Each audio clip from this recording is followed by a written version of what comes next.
ప్రభునామన కూడి వచ్చిన సహోదరులకును ఈ ఉదయకాల సమయం మనందరికీ ప్రభువును తండ్రి అయిన దేవునికి ప్రియకుమారుడైన యేసుక్రీస్తు దివ్యమైన పరిశుద్ధమైన నామం ద్వారా అందరికి కూడా శుభాభివందనములు. తండ్రి అయిన దేవునికి యేసుక్రీస్తు దివ్యమైన పరిశుద్ధమైన నామం ద్వారా కృతజ్ఞతాస్తుతులను తెలియపరుస్తున్నాను. హెబ్రీయులకు రాసిన పత్రిక 12వ అధ్యాయము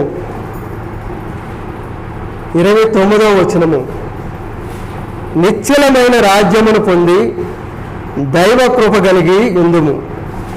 ఆ కృప కలిగి వినయ భయభక్తులతో దేవునికి ప్రీతికరమైన సేవ చేయుదము. యాలయనగా మన దేవుడు దహించు అగ్ని అయి ఉన్నాడు.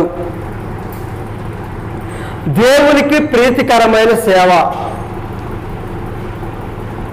దేవునికి ఇష్టమైన సేవ, దేవునికి నచ్చినటువంటి సేవ, దేవునికి నచ్చినటువంటి ఆరాధన, దేవునికి స్తుతించే విషయంలో నీవే విధంగా దేవునికి ఇష్టమైన రీతిలో స్తుతిస్తున్నావా, లేకుంటే నీకు ఇష్టమైన రీతిలో దేవుని స్తుతిస్తున్నావా? దేవునికి ఇష్టమైనటువంటి ప్రీతికరమైన సేవ చేస్తున్నావా, నీకు ఇష్టమైనటువంటి సేవలు చేస్తున్నావా? చూడండి ప్రియ దేవుని బిడ్డలారా, సంఘములలో సువార్థికులు చేసేటటువంటి సేవ అయినా కానీ, పరిచారకులు చేసేటటువంటి సేవ అయినా కానీ, సంఘ కాపర్లు చేసేటటువంటి సేవ అయినా కానీ, ఏ విధమైన సేవ చేయాలంటే ప్రీతికరమైన సేవ. అది ఎవరికి ఇష్టమైనది? మనుషులకు ఇష్టమైన సేవ కాదు.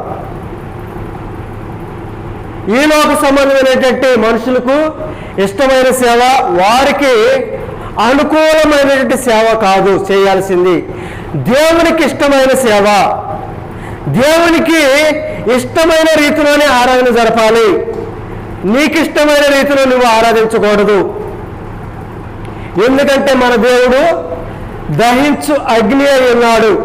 ఈ రోజుల్లో చాలామంది సువార్థికులు, సంఘ పెద్దలు, పరిచారకులు, సంఘాలలో చాలామంది పరిశుద్ధ గ్రంథమైనటువంటి బైబిల్ ఏం చెబుతుందో ఆ విషయాలను బోధించకుండా వారికి అనుకూలమైనటువంటి బోధనలు, కల్పిత కథలను బోధిస్తున్నారు. బోధిస్తున్నారు లేదా? బోధిస్తున్నారు లేదా? దేవుణ్ణి ఎరిగినటువంటి వారు, ఈ లోక సంబంధించిన వారు చాలామంది ఉన్నారు. ప్రపంచ దేశాలలో చాలామంది పరిశుద్ధ గ్రంథాన్ని చదివేటువంటి వారు చాలామంది ఉన్నారు.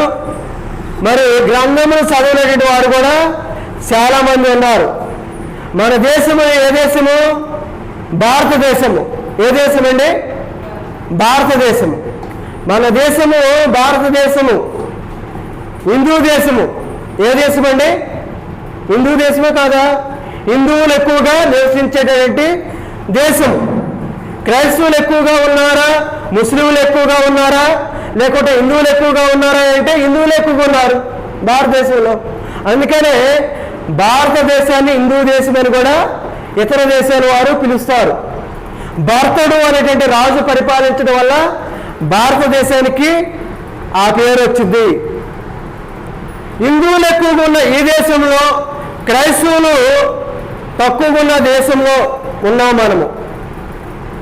మరి తోటి వారికి నువ్వు సువార్తను బోధించేటప్పుడు, అన్యులలో నువ్వు జీవిస్తున్నప్పుడు, నీవు దేవుని యొక్క మర్మాన్ని తెలియపరుస్తున్నప్పుడు ఉన్నది ఉన్నట్టు చెబుతున్నావా, నీకు అనుకూలమైనటువంటి రీతిలో నువ్వు బోధిస్తున్నావా?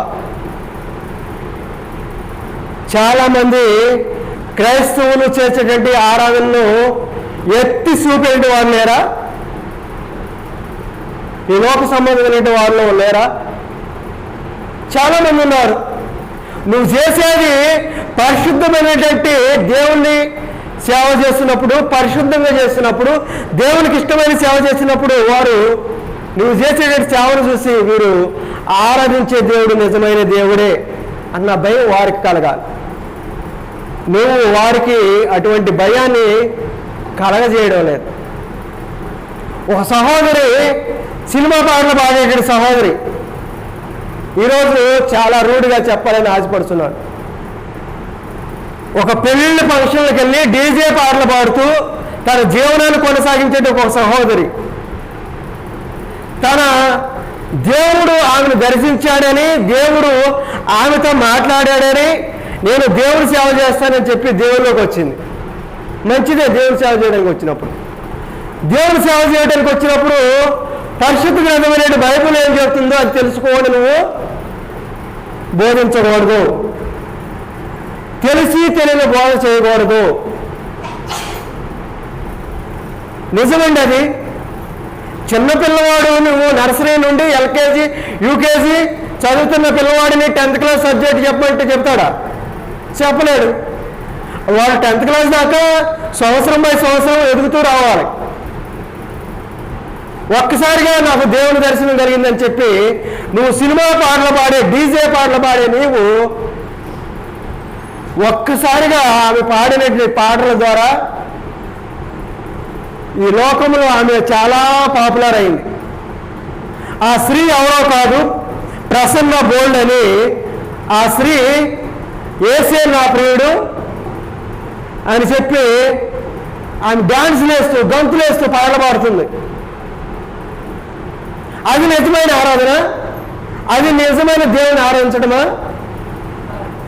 ఆమెను చూసినటువంటి హిందువులు కానీ ముస్లిమ్స్ వాళ్ళు కానీ దేవుని అడిగినటువంటి వారు కానీ ఏమిటిది, ఇది క్రైస్తవమా, మీరు చెప్తున్నది ఇదేనా, క్రైస్తవం అంటే ఇదేనని చాలామంది దూషిస్తున్నారు.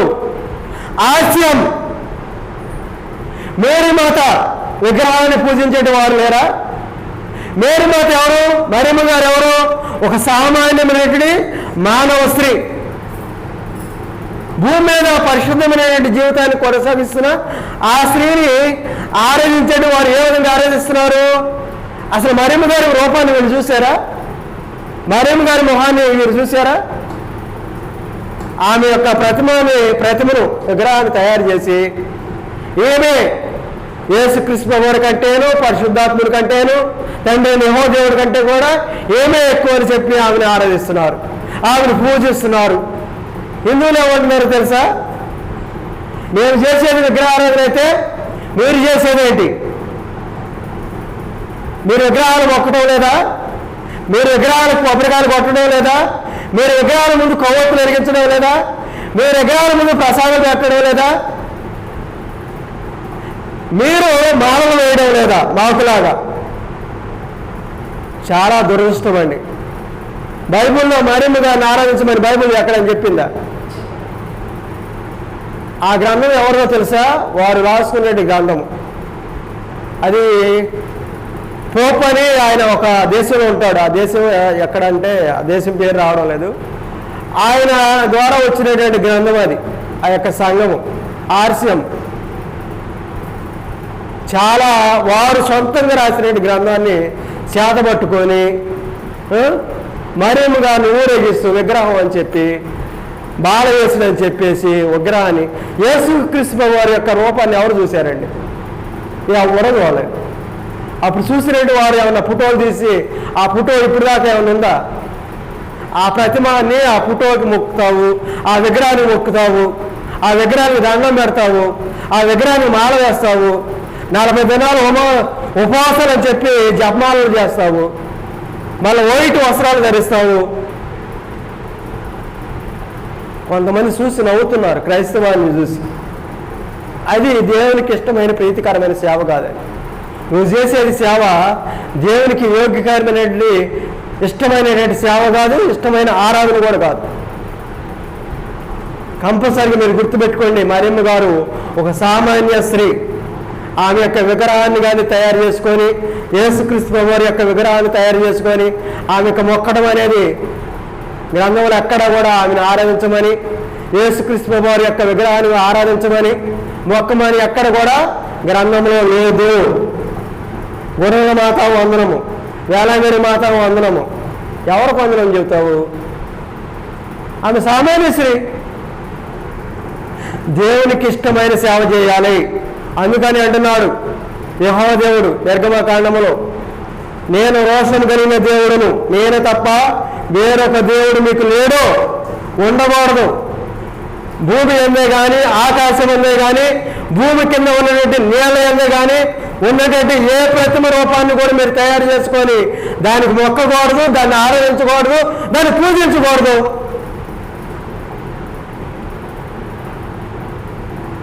ఒక మహానుభావురాలు, ఒక యవ్వన స్త్రీ అండి, వివాహానికి వచ్చింది. తల్లిదండ్రులు వివాహం చేయాలని ఆశపడుతున్నారు. ఆ స్త్రీ ఆర్సిఎం మతానికి చెంది ఆరాధనకు వెళ్తుంది. ఆ స్త్రీ అంటుంది, నన్ను వివాహం చేసుకోబోయేటట్టు వ్యక్తి ఏం చేయాలంటే అతను కూడా ఆర్సిఎం యొక్క మతంలో ఉండి ఆరాధన మరిమగాన్ని ఆరాధిస్తూ ఆ యొక్క ఆర్సిఎం వారి యొక్క జపాలు వచ్చిన వాడే ఉండి మా మేరీ మాతను ఆరాధించేటి వాడే ఉంటేనే నేను వివాహం చేసుకుంటాను అంటుంది. అంతగా వీరు తెలిసి తెలియనట్టు బోధ చేసి జనాలను చెడగొడుతున్నారు. వీరి కడుపుకి వీరే దోసులు. ఏంటండి, మినిస్ట్రీస్ ఉన్నాయి, డైరెక్టర్లు ఉన్నారు, సంఘాలు నడిపే డైరెక్టర్లు ఉన్నారు, చాలా సంఘాలు ఉన్నాయి, చాలా శాఖలు ఉన్నాయి. ఒక సహోదరుడు అంటున్నాడు, ఎక్కడ సేవ చేస్తున్నావు అంటే వెళ్ళడం సంఘంలో సేవ చేస్తున్నాడు. నీ దేవుడు సంఘంలో సేవ చేస్తున్నావు కదా, నీ దేవుడు నిన్ను పోషిస్తాడు, నీ సంఘం నిన్ను పోషిస్తుంది కదా, నువ్వు ఉద్యోగం ఎందుకు అడుగుతున్నావు అన్నాడు నన్ను. సంఘంలో ఉన్నటువంటి 4 ఉన్నారు. ఆ 4 సంఘస్థులు పోషిస్తారా? సంఘం 1000 మంది 2000 మంది ఉన్నారనుకోండి, వారు ఇచ్చేటువంటి కానుకలు అవ్వచ్చు, వారు చేసేటువంటి సేవ నిమిత్తమై సువార్థికులకి ఇచ్చేటువంటి సహాయ విషయమై ఆ సువార్థికుని వారు పోషిస్తారు. సంఘం దేని స్థితిలో ఉన్నప్పుడు ఆ సంఘం మీద ఆధారపడతాడు సువార్థికుడు. పౌలు గారు అపోస్తలుల యొక్క బోధ మీరు విన్నారా? అపోస్తలులు సువార్త సేవలు ఏం చేశారు? సువార్త పని విషయమై అనేకులను వారి యొద్ద నుండి భూమిని అమ్మివేసి వారి యొద్ద నుండి బంగారాన్ని డబ్బులు తీసుకొచ్చి వారి దగ్గర పెట్టమన్నారు. దేవుని సేవ విషయమై పెట్టమన్నారా లేదా? మీరేం చేస్తున్నారు? డైరెక్టర్లు కానీ మినిస్టర్లు కానీ వారు బాగుపడటమే కానీ సువార్త సేవ విషయమై సువార్త పని విషయమై వారి జేబుల నుండి ₹1 తీసి ఖర్చు పెట్టే మహానుభావుడు ఎవరన్నా ఉన్నారంటే 100లో ఒక్కరు కనపడతారేమో నాకు తెలుసు. చాలా స్వార్థం. వారి కడుపే వారి దేవుడు. ఎంత దౌర్భాగ్యం అంటే సువార్త పని చేసేటువంటి సువార్థకులు చేసేటట్టు తప్పిదము ఇదే. అందువల్ల ఈ లోక సంబంధించిన వారు క్రైస్తవ్యవాన్ని నమ్మడం లేదు, క్రైస్తవ్యవాన్ని దూషిస్తున్నారు, హేళన చేస్తున్నారు. మొన్న మహానుభావుడు అంటున్నాడు, పరిశుద్ధ గ్రంథమైన బైబిల్ రాసింది ఎంతమంది? 40 మంది ప్రవక్తలు రాశారు. వారు వేరు వేరు ప్రాంతాలలో, వేరు వేరు దేశాలలో, వేరు వేరు గ్రామాలలో ఉండి రాశారు. వారు రాసినటువంటి మాట మోషే గారు ఒక కాలంలో రాస్తే, యాకోబు గారు అపోస్తలుడైన పౌలు గారు ఒక కాలంలో రాశారు. కొన్ని 100 సంవత్సరాల కింద రాశారు. ఆయన చెప్పిన మాటకు సింక్ అవుతూ అదే మాటను ప్రస్తావన చేస్తూ నెరవేర్పుగా రాసిన ప్రవక్తలు కూడా ఉన్నారు. మరి అది ఎలా తెలుసు? ఈయనకి దేవుని యొక్క దైవాత్మ అయినటువంటి దేవుని ప్రేరేపణ చేత మనుషులు రాశారు. ఆ మహానుభావుడు అంటున్నాడు, 40 మంది ప్రవక్తలు ఫుల్గా మునుగాయి బైబిల్ రాశారంట. రాధా మనోహర్ దాస్ అనేటువంటి వ్యక్తి చాలా చాలా చాలా ఖరాఖండిగా మాట్లాడుతున్నాడు. పరిశుద్ధమైనటువంటి బైబిల్ గురించి చాలా అసహ్యంగా కూడా మాట్లాడుతున్నాడు. బైబిల్ కాకుండా ఏ గ్రంథమైనా కానీ, ఏ గ్రంథానికైనా కానీ పరిశుద్ధ గ్రంథం అన్న పేరు ఏ గ్రంథానికి కొంచెం చెప్పండి.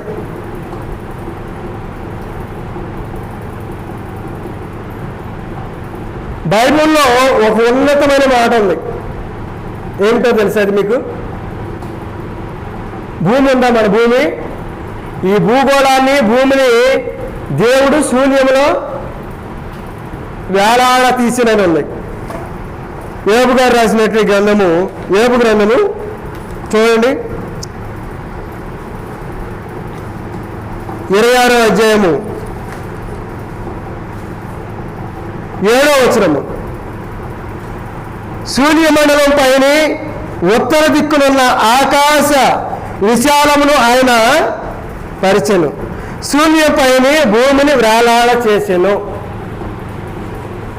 శూన్యంలో వేలాడ తీశాడంట భూమిని. ఈ మాట ఏ గ్రంథంలో ఉంది చెప్పండి? దేవుని పరిశుద్ధ గ్రంథం అని బైబిల్ అంటానికి ఎంతకైనా సాక్షి ఉందా? ఏ గ్రంథంలో కూడా లేదు ఈ మాట. భూమిని శూన్యంలో వేలాడి తీసాడు దేవుడని చెప్తున్నాడు యోబు. శాస్త్రజ్ఞులు కూడా భూమి శూన్యంలో వేలాడి తీయబడిందన్న విషయాన్ని పరిశుద్ధ గ్రంథం బైబిల్లో ఉన్న మాటను చూసే రుజువు చేశారు. ఏ గ్రంథంలో ఉంది బైబిల్ భూమిని శూన్యంలో వేలాడి తీశాడు అని చెప్పి ఏ గ్రంథంలో కూడా లేదు. మనుషులు పుట్టుక నుండి అంతము వరకు అన్ని విషయాలు బైబిల్ గ్రంథంలో ఉన్నాయి, పరిశుద్ధ గ్రంథంలో ఉన్నాయి, అన్ని మాటలు ఉన్నాయి. నువ్వు ఏ విషయాన్ని గురించైనా పరిశోధించు, కంపల్సరీ కనపడుతుంది ఆ విషయం గురించి. సువార్తికుల యొక్క సేవ ఎలాగుంది ఈ లోకంలో, వారి యొక్క నడవడి ఎలాగుంది చూద్దాం. ఫిలిప్పీయులకు రాసిన పత్రిక 3వ అధ్యాయము 17వ వచనము. సహోదరులారా, మీరు నన్ను పోలి నడుచుకొనుడి, మేము మీకు మాదిరి అయి ఉన్న ప్రకారము నడుచుకుని వారిని గురిపెట్టి చూడుడి. అనేకులు క్రీస్తు శిలువకు శత్రువులుగా నడుచుకొస్తున్నారు. వీరిని గూర్చి మీతో అనేక పర్యాయములు చెప్పి ఇప్పుడు ఏడ్చుతూ చెప్పుచున్నాను. అబ్బా, ఎంత చక్కగా చెప్తున్నాడండి, ఏడుస్తూ చెప్తున్నాడు పౌలు గారు.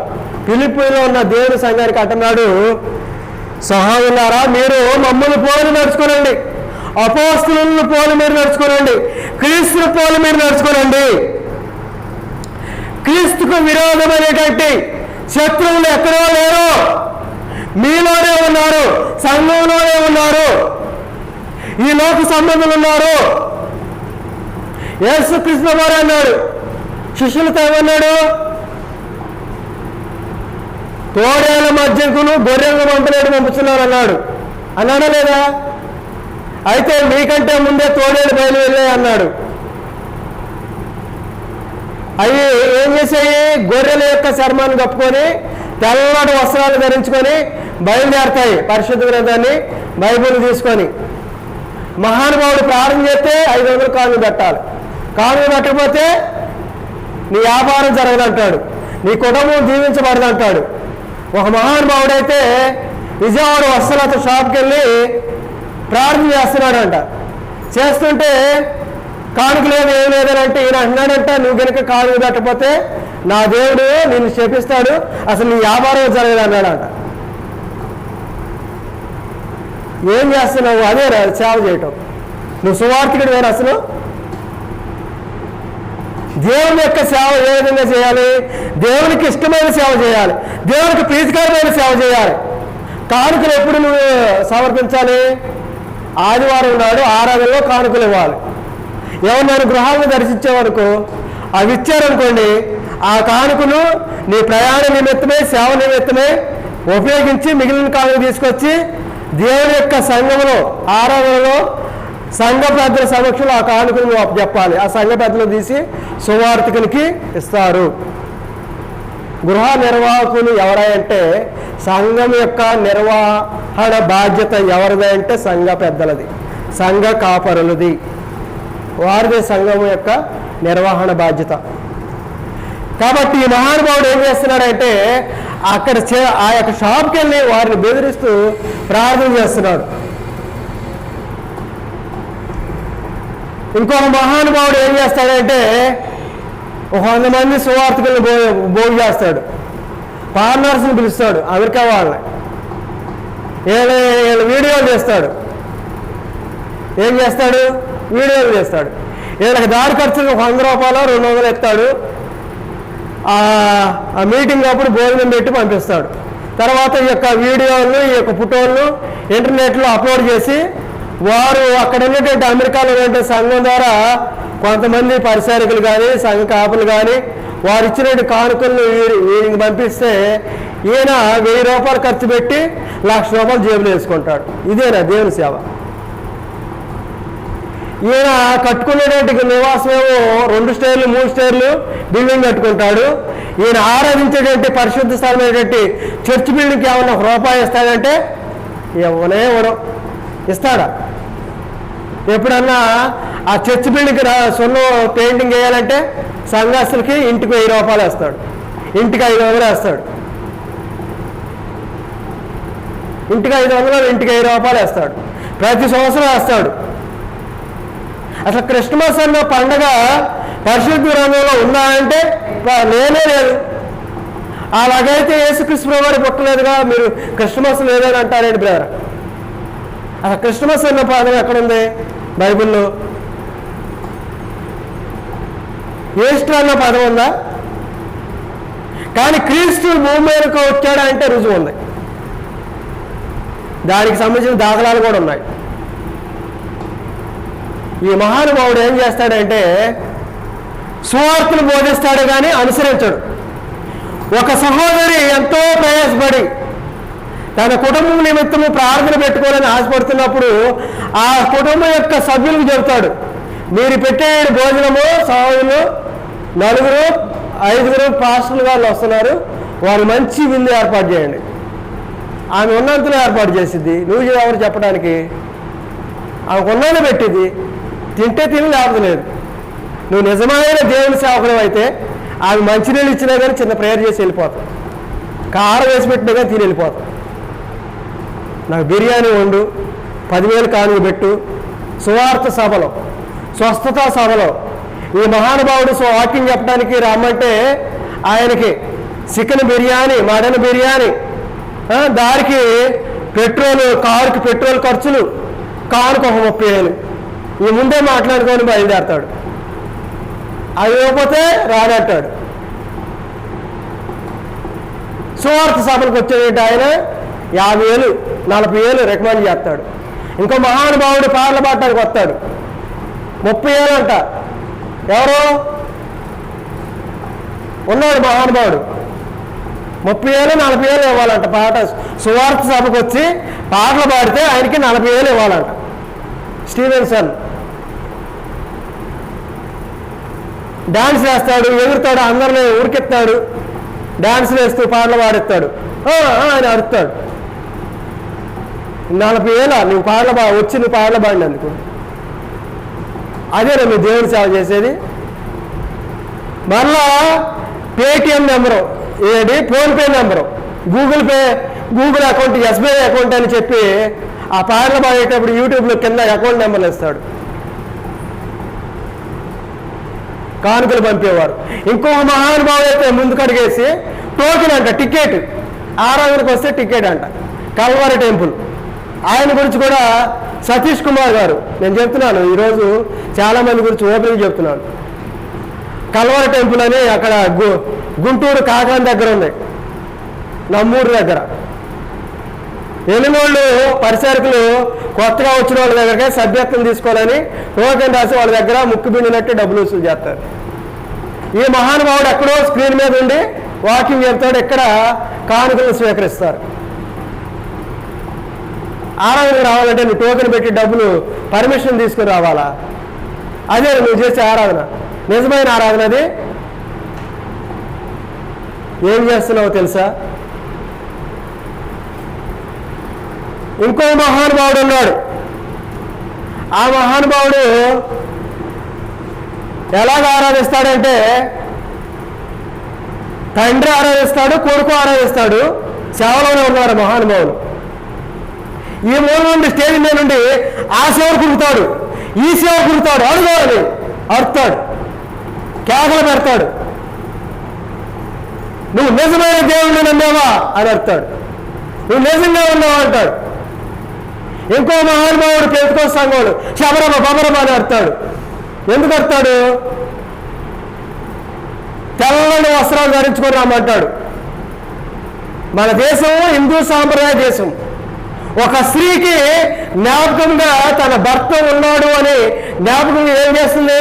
బొట్టు పెట్టుకుంటుంది, పూలు ధరించుకుంటుంది, గాజులు వేసుకుంటుంది, మెట్లు ధరించుకుంటుంది, నల్ల కోసం దండ వేసుకుంటుంది. అవన్నీ తీసేయమంటాడు. పరిశుద్ధ గ్రంథంలో ఎక్కడుంది? బొట్టు తీసేయమని ఉందా? గాజులు తీసేయమని ఉందా? పూలు తీసేయమని ఉందా? ఆ స్త్రీ ఆరాధనకు వస్తే, నువ్వు ప్రార్థనకు వస్తున్నావు అమ్మ, నువ్వు తెల్లటి వస్త్రాలు ధరించుకోర్రా అమ్మ, ఇవి లోక సంబంధమైనవి, నువ్వు వచ్చేటప్పుడు ఈ బొట్టు లేదు, ఈ గాజులు లేవు, తీసేయి అంటాడు. ఏదో మా ఆవిడ బైబిల్ తీసుకొని ప్రార్థనకి వెళ్తుందని భర్త ఏదో నమ్మకంతో పంపిస్తే ఈ మహానుభావురాలు యాదవరాల్లాగా తయారై వస్తుంది అనకూడదు. తన భర్త ఊరుకుంటాడా? నువ్వు దేవుణ్ణి ఆరాధించిన తర్వాత నువ్వు పూజించవలసిన వాడు, సేవించవలసిన వాడు నీ భర్తే. ముందు దేవుడు, తర్వాత నీ భర్త. నీ సృష్టికర్తైన దేవుణ్ణి ఆరాధించు, తర్వాత ఎవరి మాట అయినారంటే నీ భర్త మాట వినాలి. నీ భర్త యొక్క ఆజ్ఞను నువ్వు ధిక్కరించావు. సువార్తికుడు చెప్పిన మాట కాదు అది, దేవుడు చెప్పిన మాట కాదు అది. తెల్లటి వస్త్రాలు ఎక్కడ ధరించుకొని ఉన్నారు? ప్రాణ గ్రంథంలో కనిపిస్తారు పెద్దలు, అక్కడ మాట్లాడతాడు, చూస్తారు. అది ఏంటంటే సందర్భము, యోహాను గారి దర్శనం ద్వారా అక్కడ పెద్దలు దేవునికి స్తోత్రము స్తుతులు అర్పిస్తూ దేవునికి మహిమ కాకని తెల్లటి వస్త్రాలు ధరించుకునే వారు దేవదూతలతో పాటు దేవుని ఆరాధిస్తున్నప్పుడు ఎవరైతే పెద్దలు తెల్లటి వస్త్రాలు ధరించుకొని ఉన్నారంటే అక్కడ దేవదూత మాట్లాడుతుంది. ఏం మాట్లాడతారు తెలుసా? వీరు మహాశ్రమల నుండి వారి యొక్క రక్తాన్ని కార్చి, మహాశ్రమల నుండి వారి యొక్క రక్తములో వారి యొక్క వస్త్రాలు ఉదుకుకొని తెల్లటి వస్త్రాలు చేసుకున్నారు. తెల్లటి వస్త్రాలు ధరించుకుంటే నువ్వు పరిశుద్ధం అవుతావా? ఎవరమ్మా మీ బ్రదర్ అంటే, పాస్టర్ గారు ఎవరంటే ఈయనండి. అదేంటి గల చొక్కాని నల్ల ప్యాంట్ వేసుకుని వచ్చాడు? ఈయన పాస్టర్ గారు ఏంటి? అదేంటి తెల్ల చొక్కా తెల్ల ప్యాంట్ వేసుకుని రాలేదే? ఈయన పాస్టర్ గారు కాదు. ఎక్కడుంది తెల్లటి ప్యాంటు, తెల్లటి షర్టు ప్యాంటు వేసుకొని రమ్మని?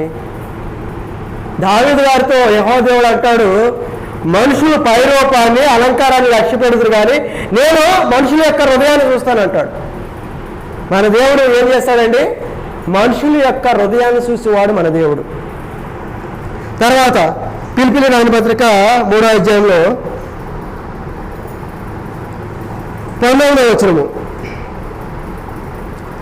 నాశనమే వారి అంతము, వారు కడిపే వారి దేవుడు, వారు తాము సిగ్గుపడవలసిన సంగతులు యందు అతిశయపడుతున్నారు, భూ సంబంధమైన వాటి అందే మనసు ఉంచుతున్నారు. ఏం చేస్తున్నారండి? భూ సంబంధమైన వాటి అందే మనసు ఉంచుతున్నారు. ఒక మహానుభావుడు ఉన్నాడు, ఇన్స్టిట్యూట్ పెట్టాడు, బైబిల్ ట్రైనింగ్ ఇస్తున్నాడు.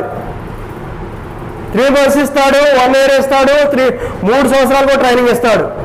ఒక 1000 రూపాయలు వారికి ఫారినర్స్ ఇచ్చే సహాయం నుండి ఒక 1000 రూపాయలు వారికి సహాయం చేస్తాడంటే సహాయం చేయడు. వారిని ఈయన చేయకపోగా వారిని చేయమని చెప్తాడు. మళ్ళా సువార్తను బోధించే విషయంలో నెంబర్ 1గా బోధిస్తాడు, తిరుగులేని బోధకుడిని బోధిస్తాడు. ఆరాధన కూడా అలాగే నడిపిస్తాడు. కానీ 1 రూపాయి ఖర్చు పెట్టడానికి మటుకి ఇష్టపడ్డాం. ఈయన మటుకి కోట్లు ఆస్తి సంపాదించుకోవాలి. సువార్త పరిచర్యలో కొనసాగుతున్న సేవకుల మటుకి వారి యొక్క యోగక్షేమాలను మటుకి పట్టించుకోడు. ఇదేనా దేవుని సేవ? అందుకనే దేవుని యొక్క సువార్థికులను, దేవుని యొక్క పరిచారకులను, దేవుని యొక్క సంఘ కాపరులను చాలామంది నిర్లక్ష్యం చేస్తూ అవహేళనగా మాట్లాడుతున్నారు. విగ్రహారాధన నువ్వు చేసేది విగ్రహారాధన అయితే వాళ్ళు చేసేది విగ్రహారాధన నువ్వు ఎందుకు అంటున్నావు? వాళ్ళకి ఇష్టమైన దేవుడిని వాళ్ళు ఆరాధిస్తున్నారు, వాళ్ళు పూజిస్తున్నారు. కానీ నువ్వు చేసేది విగ్రహారాధనే కదా. నువ్వు చేయకుండా ఉండి నువ్వు యథార్థమైన దేవునికి ఇష్టమైన ప్రీతికరమైన సేవ చేస్తూ అప్పుడు వారిని విమర్శించు. నువ్వు మరియమ్మ గారి విగ్రహాన్ని మొక్కుతావు, యేసుక్రీస్తు వారి యొక్క విగ్రహాన్ని మొక్కుతావు, అది విగ్రహారాధన కాదా? దేవుడు ఆత్మ కనుక ఆయన ఆరాధించేవారు ఆత్మతోనూ సత్యంతోనూ ఆరాధించాలని గ్రంథం చెబుతుంది. మొన్న ఒక సహాయం అన్నాడు, ఆరాధన ఎవరు చేయాలంటే యేసుక్రీస్తు వారు చేయాలన్నాడు. యేసుక్రీస్తు వారు చేయాలంట ఆరాధన. యేసుక్రీస్తు వారే చెప్పాడు నా తండ్రిని ఆరాధించండి అని. ఎందుకు చేయాలి బ్రదర్ అంటే ఆయనే కదా శిలువలో చనిపోయి మన కొరకు చనిపోయింది అన్నాడు. తండ్రి యొక్క సంకల్పాన్ని నెరవేర్చడానికి వచ్చి తన చిత్తాన్ని తండ్రి చిత్తాన్ని నెరవేర్చిన వాడు యేసుక్రీస్తు వారు. ఆరాధనను తండ్రికి సమర్పించండి అన్నాడు. అయితే దేవుని యొక్క సన్నిధిలో కుడిపార్శ్వమున సింహాసనం కుడిపార్శ్వమున కూర్చొని దేవుని యొక్క రాజ్యాన్ని పరిపాలిస్తున్నవాడు యేసుక్రీస్తు వారు. ఈ విషయాన్ని గమనించాలి. ఎందుకంటే చాలా మంది సువార్థికురాళ్ళు ఆ స్త్రీ చేసేటటువంటి ఆ యొక్క పాటకు డ్యాన్స్కు వాళ్ళు అంటున్నారు, అన్యులు హిందువులు అంటున్నారు ఏంటి యేసు నీ ప్రియుడ, యేసు ఆమె లవరంట, యేసుక్రీస్తు వారు ఆమె లవరంట. యేసే నా ప్రియుడు అని బాధపడుతుంది, యేసే నా లవరంట. ఎక్కడండి యేసుక్రీస్తు వారు ఆమె యొక్క లవర్ అంట, ప్రేమికుడు అంట. అసలు ఆమెకు ఏం తెలుసు? అందుకని సినిమా పాటలు పాడే ఆమె వచ్చి దేవుని పాటలు పాడితే దేవుని యొక్క వాక్యం తెలియనటువంటి ఆ సహోదరి చేసేటటువంటి ఆ యొక్క పాటలు విన్నటువంటి వారు చాలామంది క్రైస్తవ్యాన్ని ఇదేమి కరమరా బాబు, ఇదేనా క్రైస్తవ్యాన్ని దూషిస్తూ అవహేళన చేస్తున్నారు. కాబట్టి ప్రియ దేవుని బిడ్డలారా, దేవుని యొక్క సేవ చేసేటి వారు యథార్థమైన సేవ చేయాలి. దేవునికి ఇష్టమైనటువంటి ప్రీతికరమైనటువంటి సేవనే చేయాలి, కంపల్సరీ చేయాలి. నువ్వు సేవ చేసేటప్పుడు పూర్తి ఆధిపత్యాన్ని సంఘ కాపర్లకు సంఘ పెద్దలకు అప్పచెప్పాలి. సువార్తికుని యొక్క పని ఏంటి? సువార్తికుడు సువార్త పని చేయాలి. సువార్తను బోధించడం వరకు ఆయన పని. ఆ మహానుభావుడు అంటాడు, ఒక మహానుభావుడు చెబుతున్నాడు సువార్తికుడు పని చేసుకొని బ్రతకాలని చెప్తున్నాడు అని చెప్పి వాక్యం చెప్తున్నాడు. ఏ సువార్తిని పని చేసుకోకూడదని, సువార్తిని పని చేసుకొని బయట తప్పే ఉంది. వాడికి జరగట్లేదు, ఇల్లు జరగదు. సువార్త మీదే డిపెండ్ అవ్వాల్సిన వారు సువార్తలో సంఘం పోషించే స్థాయిలో లేనప్పుడు సేవ చేసేటంటే ఆ వ్యక్తి పని చేసుకోవడం తప్పే ఉంది. పౌలు గారు అంతటి వాడే నైటు డేరాలు కొట్టి సువార్త పనిచేశాడు. యేసుక్రీస్తు వారు కూడా తల్లిదండ్రుల సమక్షంలో వడ్రంగి పనిచేసి బతికాడు. యేసుక్రీస్తు వారి కంటేను అపోస్తలుడైన పౌలు గారి కంటేను గొప్పవాడా? అదే అండి బ్రదరు, కళ్ళంలో కూర్చున్న ఎద్దులు మూతికి చిక్కం తీసేయమని ఉంది కదా. జీతానికి పనివాడు జీతానికి అర్హుడని ఉంది కదా బైబిల్లో. మీరు అట్టా అంటారంటే అర్హుడే. జరగనప్పుడు పని చేసుకొని బతకొద్దా? పొస్తులు పడుకుంటావా? నీ భార్యను నీ పిల్లల్ని పొస్తులు ఇస్తావా? నువ్వు పొస్తులు పడుకుంటావా? అదేమంటే బయలుదేరితేనంట ఆయన బయలుదేరితే ఎవరో ఒకళ్ళు దారిని పోయేవాళ్ళు 200 500 ఎత్తారంట. ఎవరు ఎత్తారు? ఈయన ప్రార్థన చేసి బయలుదేరితే 3000 రూపాయలు నడుచుకుంటూ వస్తాయంట. ఈయన మహానుభావుడు చెబుతున్నాడు. ఆ మహానుభావుడు లేదు, చనిపోయాడు. ఇది నిజమైన సేవ కాదు, ఇది యథార్థమైన సేవ కాదు. కాబట్టి విగ్రహారాధన నువ్వు చేసేటది ఏంటి? అయ్యప్పను మాలలేస్తున్నారని నువ్వు మాలలేమన్నంట. ఆ పోపు చెప్పాడంట పైన. వాళ్ళు 40 రోజులు మాలేస్తున్నారు, మీరు కూడా 40 రోజులు ఉపవాసాలు ఉండి మాలేయండి. ఆ 40 రోజులు మహానుభావుడు ఆ మెడలో ఒకటి చుక్కలు కండం ఒకటి వేస్తాడు, తెల్లటి వస్త్రాలు ధరిస్తారు, కాళ్ళ చెప్పులు లేకుండా గొర్రెల గుడి దగ్గరికి నడుచుకుంటూ వెళ్తాడు. ఆ 40 రోజులు ఎంతో నిష్టగా ఉంటాడు. తర్వాత ముందు తాగుతాడు, చేసే పనులన్నీ చేస్తాడు. ఏవి దాక్కుండా ఉంటాడు? ఏమీ దాక్కుండా ఉండడు. వీళ్ళు కూడా మొదలు పెడతారు. 40 రోజులు చికెన్ తింటామంటే చికెన్ తినకూడదు బ్రదరు. ఎందుకంటే 40 రోజులు జపమాలేసాను, ఉపవాసం ఉంటుంది. ఎవరికి ఉంటున్నావు ఉపవాసం? నువ్వు చేసినటువంటి ఆ మనుషులు చేసినటువంటి విగ్రహ ప్రతిమైనటువంటి ఆ మరియమ్మ గారి విగ్రహానికి ఉంటున్నావు. దేవునికి గారి ఉపవాసం ఉండేది. అసలు ఉపవాసం ఎవరికి చేయమంటున్నాడు? అసలు ఉపవాసం ఉండేది ఎదుటి వ్యక్తికే తెలియదు అన్నాడు. నీవు ఉపవాసం జరిగేటప్పుడు నీవు తలంటుకొని ఉదయాన్నే లేచి నీ యొక్క ముఖాన్ని శుభ్రపరుచుకొని తలస్నానం చేసి ఒక గదిలోనికి వెళ్ళి తలుపు వేసి రహస్యమందు చూస్తున్న నీ తండ్రికి నువ్వు విజ్ఞాపన చేసి ఉపవాసం ఉండు అన్నాడు. 1 గంట ఉంటావా, 2 గంటలు ఉంటావా, అంతవరకు ఆయన అడుగు. 1 పూట ఉంటావా, అక్కడి వరకే. ఉపవాసం ఉంటూనే ఉంటాడు, అన్నం తినే ఉంటాడు, టిఫిన్ చేస్తూనే ఉంటాడు. ఇంకా 40 రోజులు ఉపవాసం ఉండేది ఎప్పుడు? అదే ఉపవాసం. ఇది నిజమైన సేవ కాదు, ఇది ప్రీతికరమైన సేవ కాదు. కాబట్టి ఎవరిని దూషించేటప్పుడైనా కానీ క్రైస్తవులు చేసేటటువంటి తప్పులు క్రైస్తవులు సంఘాలలో సరిచేసుకొని దేవునికి సేవ చేయవలసిన బాధ్యత సువార్థికుల మీదను, సంఘ కాపరుల మీదను, పరిచారకుల మీదను ఉన్నాయి. సంఘం మీద ఒత్తిడి చేసేటటువంటి బాధ్యతలు. గుడి ప్రతిష్ట అంట. సంఘాన్ని ఏ గుడి ప్రతిష్ట? ఎక్కడ కట్టావు నువ్వు గుడి? సంఘాన్ని దేవుడు కట్టాడు, యేసుక్రీస్తు గారు కట్టాడు. గుడి ప్రతిష్ట అని చెప్పి 1000 రూపాయలు వసూలు చేస్తాడు. దమ్ బిర్యానీ, చికెన్ ఇవన్నీ వండుకొని తింటారు. ఎవడన్నా ఒకడో బొందాగా వస్తాడు, ఆడికి సరైన కూర వడ్డించకపోతే ఆడు తన్నుకుంటారు. లోక సంబంధించిన వారి ఎదుట నువ్వు లోకు అవుతావు, అలుసు అవుతావు. కాబట్టి దేవునికి ప్రీతికరమైన సేవ చేసిన వారిని దేవుడు కూడా ఎప్పుడు విడిచిపెట్టడు. ఆ విషయాన్ని మీరు గమనించాలి. మన పౌరస్థితి ఎక్కడున్నాయంటే, మన పౌరసత్వం ఎక్కడున్నాయంటే పరలోకమందు ఉంది. మన దేశం యొక్క పౌరులు ఎవరంటే భారతదేశ పౌరులు కదా. మన ఎక్కువ ఏంటంటే నువ్వు ఏ దేశ పౌరుడు అంటే ఆధార్ కార్డు చూపిస్తావు లేదా? విదేశాలకు వెళ్తావు, పాస్పోర్ట్ చూపిస్తావు, వీసా చూపిస్తావు. అది చూపించకపోతే ఆ దేశంలో మనల్ని వారు ఎలా చేయరు. నీ పౌరస్థితి ఎక్కడుంది? భారతదేశం ఉంది. కానీ క్రైస్తవుల యొక్క పౌరస్థితి ఎక్కడుందంటే పరలోకమందు ఉంది. ఆ విషయాన్ని కూడా చెప్తున్నాడు అపోస్తలుడు పౌలు గారు 20వ వచనము. మన పౌరస్థితి పరలోకమందు ఉన్నది. అక్కడి నుండి ప్రభు అయిన యేసుక్రీస్తును రక్షకుని నిమిత్తము కనిపెట్టుకొని ఉన్నాము. సమస్తమును తనకు లోపరుచుకొని జారిన శక్తిని బట్టి ఆయన మన దేహ శరీరము తన మహిమ గల శరీరములకు సమరూపం గల దానిగా మార్చును. ఏం చేస్తున్నాడండి?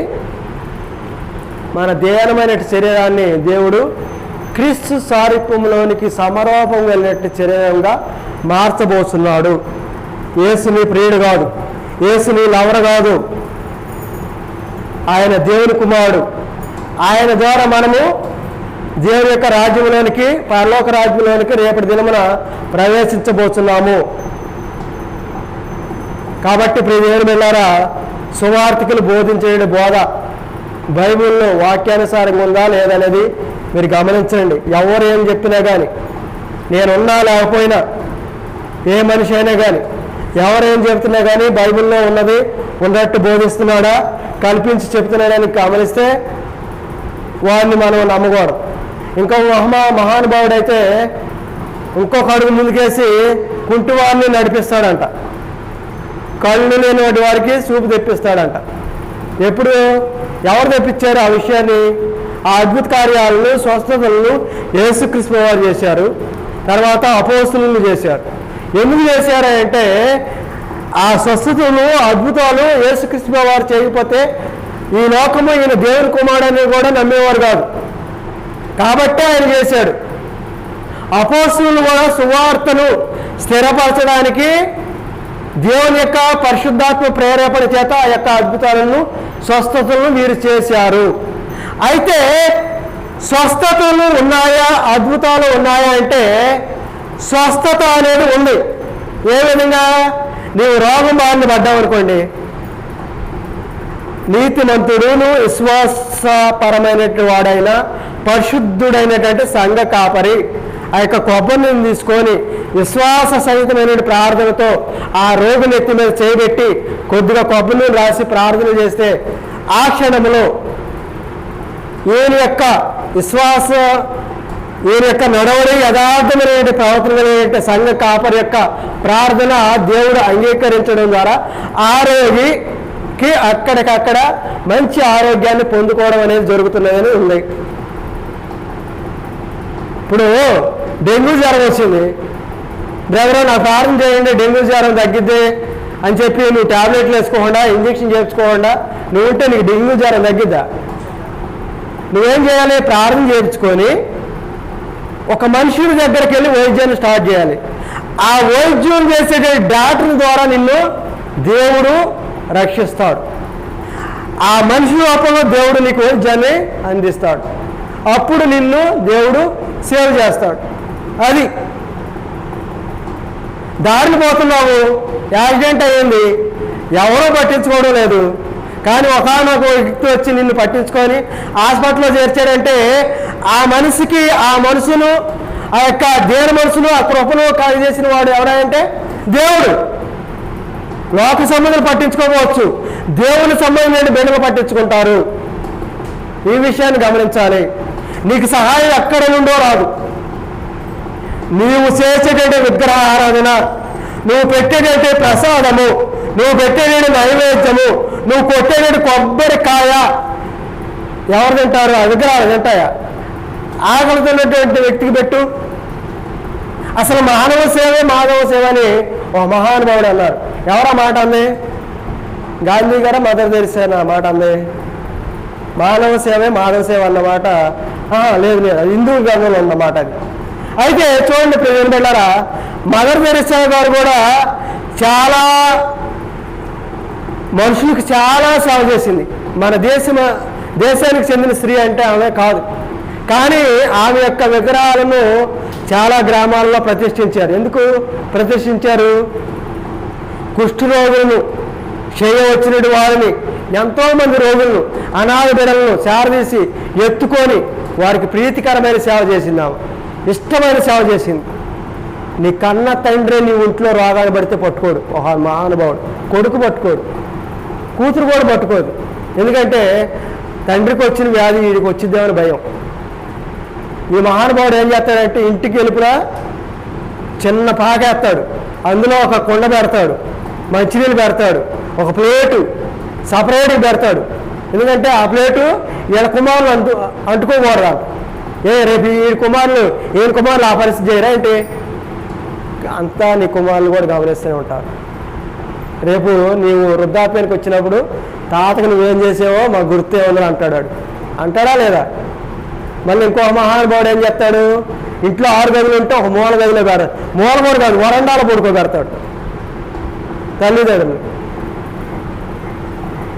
తల్లిదండ్రులను దూషించిన వాడు, తల్లిదండ్రుల మీద చేయి ఎత్తిన వాడు శాపగ్రస్తుడు అవుతాడని బైబిల్లో ఉంది. తల్లిదండ్రులు తిట్టినా కానీ, తల్లిదండ్రుల మీద చేయి చేసుకున్నా కానీ వాడికి దేవుడు ఆయుష్ ఇవ్వడంట. ఆ మాట కంపల్సరీగా ఉంది. పాత నిబంధనలో ఉంది, కొత్త నిబంధనలో కూడా ఉంది. ఇది ఆజ్ఞల్లో 2వ ఆజ్ఞ అని కూడా ఎఫెసీయులకు రాసిన పత్రికలో ఉంది.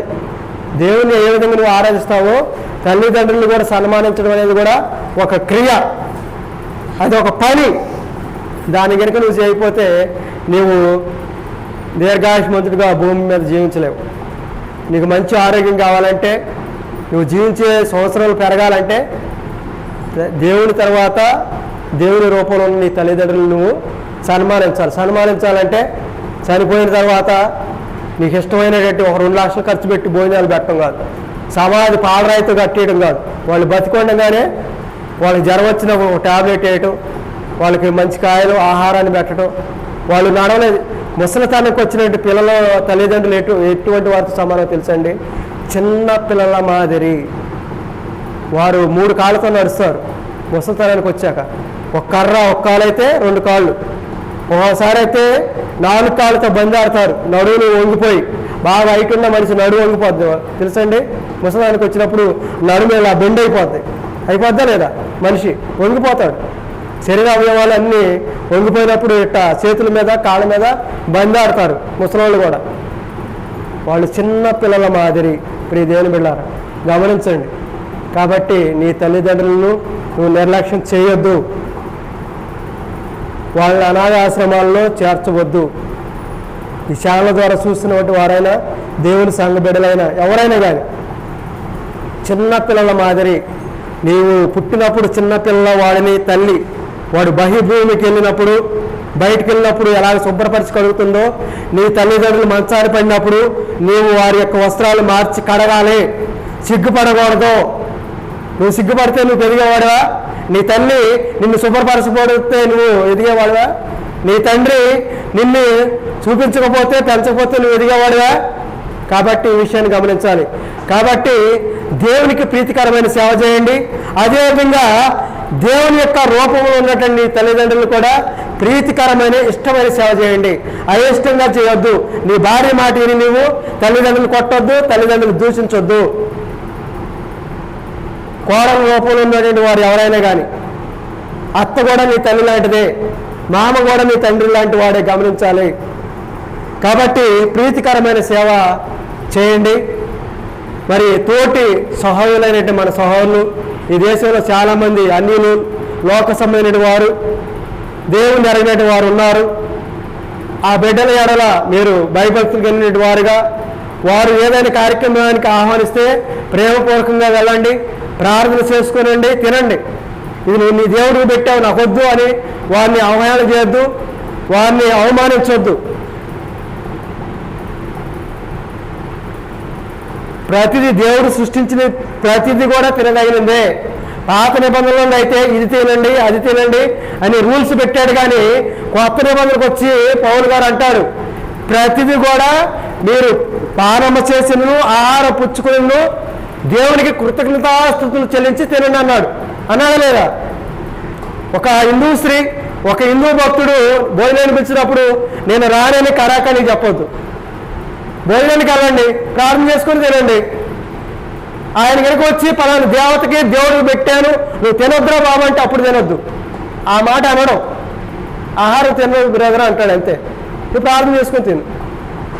కాబట్టి విగ్రహారాధన, నువ్వు చేసేది విగ్రహారాధన అయితే వాళ్ళు చేసేది విగ్రహారాధనే. నువ్వు చేసేది భక్తి అయితే వాళ్ళు చేసేది భక్తి. నువ్వు వాళ్ళు అంటానికి వీల్లేదు. నువ్వు సరి చేసుకో. నువ్వు చేసేది విగ్రహారాధన చేయడం మానే యథార్థంగా తండ్రి దేవుని ఆరాధించు. ఆయన కుమారుని ద్వారా ఆయన మహింపరుచు, ఆయనకు ప్రీతికరమైన సేవ చేయి. సంఘంలో ఉన్నటువంటి వారికి సంఘ బాధ్యతలు నిర్వహించేటువంటి పెద్దల ద్వారా సంఘాన్ని అభివృద్ధిపరుచు. వారి మీద ఎప్పుడు కూడా నువ్వు భారంగా ఉండొద్దు.